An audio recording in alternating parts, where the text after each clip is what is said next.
Great job, Helen. Awesome. Congrats. Ready? World bronze medalist Helen Maroulis.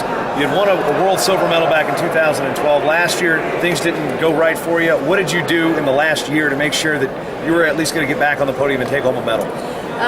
Last year, I think I just had a totally different mindset going in. I was really nervous, felt a lot of pressure, and this year, I really spent a whole year since last September working on just my mental game, and mostly that came for me through my faith.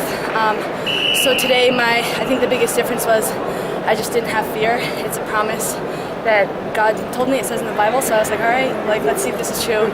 I love wrestling, and I just don't want to have fear when I'm out there competing, especially on this stage. You should enjoy every moment of it. So I was almost crying before every match because I was so happy just to be here. Now, you had a big embrace with your coach, Seiko Yamamoto. She's been on this stage, and she's won a lot of world medals, a lot of championships. How much has her being around you helped with your training and improving as a wrestler? It's undescribable how awesome Seiko is. Sorry. Yeah, she's awesome. I didn't bring a training partner, and so I just went with her every day. And just the changes in my wrestling, and just to hear her experiences, because she's won 4 world championships, so she just knows what to say to me, knows what to show me, and she's just a great person. So it's like having someone like that with you every step of the way, and Terry and Coach Conti and Emma and Aaron Tomio and Afsoon, just the whole staff was amazing. But just to work with Seiko every day, it's unreal. So Helen, dominant finals performance, someone you've wrestled before. How did you set the pace there to end up winning that thing by tech? I mean, it was a medal match. You know she was going to have her best. Yeah, I wrestled her before and I caught her in a pin. So I knew that, there's a bronze medal on the line. That's a big deal. So I knew it wasn't going to be, it was just going to be different. And it was really hard to get scoring on her. And I know she has a lot of, attacks. When I wrestle, I say that I wrestle for God, so for me it doesn't matter what stage or what match. I'm going to try and tech everyone and always wrestle because that's the very best I can do. And I think it's good mentally for them because they get to a point where they don't want to wrestle. So 6-0, and I just knew if I let her back in 6-2 or whatever that it was going to be could be a dogfight, and I just didn't want that to happen. So semifinals was a tough one for you. Could you talk about how that match went and why you were able to get over that and come back here and still come home with a medal?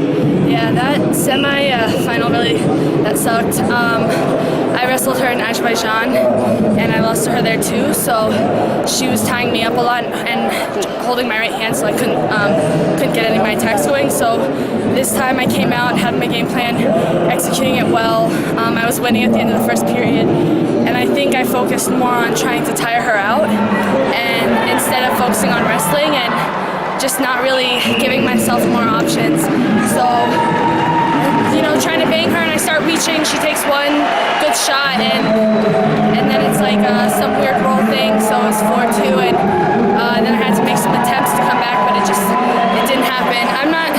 I'm just really disappointed that I lost because obviously I think I can win, but I didn't wrestle bad and I didn't wrestle scared, like I said, so I went after it. It was a strategic mistake towards the end of the second period, so I just know that that's something where, like they say, those little details matter. If you don't drill something, if you drill it 90% correct, well, on this stage, someone's going to catch that 10%. So I got out of position and I got caught, and I paid for it. Well, first of all, talk about the environment here. I mean, Azerbaijan, it's not ideal conditions, and compare that maybe to some of the previous world championships. Yeah. Uzbekistan. Yeah. It's funny, my mom, she's never come to watch, so I asked her last year, can you just come to the next one? She's like, okay, wherever it is, I'll go. I'm like, Mom, it's in Uzbekistan. But this has been cool because I think people love wrestling here. They're not charging people to come watch, and you just, I don't know, I think that's incredible. It really promotes wrestling. This is an all-women's day, and people are going crazy, and it's the world. It's always going to be a great environment. So you're heading out to Phoenix, is that correct? Talk about how that setting can help you be a gold medalist next year. Oh, it's awesome. Art and Kim, my sponsors. They're incredible. They're great people, great sponsors. They've really helped me. You know, I told them I was looking for a place to train, and they said come out to ASU, and ASU is great program. So especially with Zeke there now, and I'm working with Melvin and a lot of the kids coaches. So it's just great people, really good training. So I'm excited for that. You said you worked a lot on the mental side the last year. I mean, the physical, you go in, you drill this and that. How do you work on the mental side and get better upstairs? For me, I had to make it a part of like every aspect of my life. So if I am, you know, university and I'm going into a test and I'm lacking confidence, even if I've studied, you know, and sometimes you just say like, oh, I'm about to fail, or oh, I hope I do well, but that just shows lack of confidence, and that's a bad habit. So if you're doing that there, it's going to transfer into other areas of your life. So just, I mean, it sounds crazy, but little things. I was like, I want to be a positive person. I want to believe in myself. So I just had to really look at that every single day, and it's been really cool. Just